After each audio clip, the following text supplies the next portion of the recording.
بینندگان عزیز، از سواحل ایالت تامیلنادو در شهر تاگور برای شما گزارش میکنم. در این محل یکی از مساجدی را میبینید که این مسجد به گفته اهالی این منطقه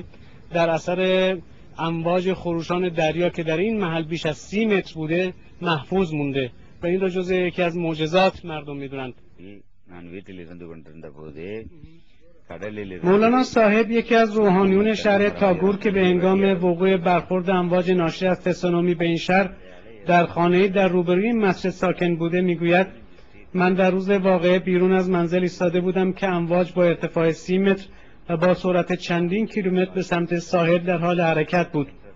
من با چشمان خود دیدم که امواج قبل از برخورد به مسجد دو قسمت شد و به مسجد و دو خانه روبروی آن هیچ آسیبی وارد نکرد، در حالی که شما مشاهده می‌کنید تمامی خانه‌های اطراف آسیب دیده و صدها نفر در این منطقه جان خود را از دست دادند.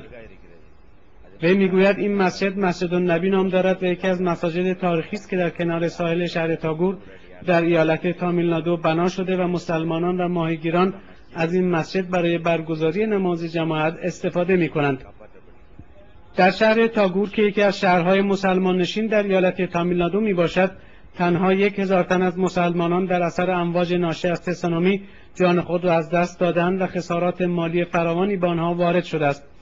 جنازه مسلمانان در کنار مزار یکی از علمای این شهر همگی دفن شده و مسلمانان با استفاده از اتحاد و غیرت اسلامی به کمک دیگر مسلمانان آسیب دیده شتافته و چندین ستاد کمک رسانی در این شهر ایجاد کردند. یکی از مسئولان جمع‌آوری کمک و اسکان مسلمانان آواره در این شهر میگوید